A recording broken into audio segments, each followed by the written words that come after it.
আসসালামু আলাইকুম প্রিয় বন্ধুরা, দেখুন আমরা আসলে ঢাকা শহর অনেকদিন যাবত আছি। আমরা এখন ঢাকা থেকে বাড়িতে যাব, তারই কিছু গোছগাছ করার চেষ্টা করতেছে। এটা হলো আমার স্ত্রী। এই যে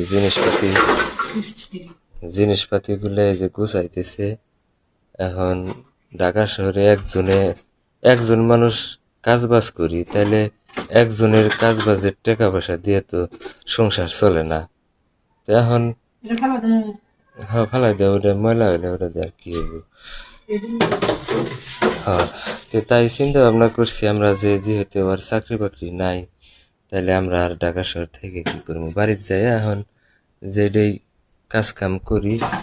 এখন সংসারটা যেভাবে চলান যায়, এলা যদি নিজের জমিন টমিন এলা আবাদ টাবাদ করে যদি করা যায়, সেই চেষ্টাটা করা না।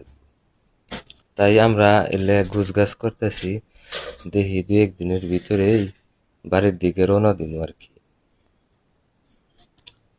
দেখেন, এই তুমি কোনো কি উঠে ওই কারেন্টের কেবল ওটা দিয়ে চার্জ টার্জ দেওয়া যায়? লাইট ভালো আছে, হ লাইটটা থিয়ে দাও, কামে লাগবো নি। তো এই হলো আমাদের জীবন সংসার।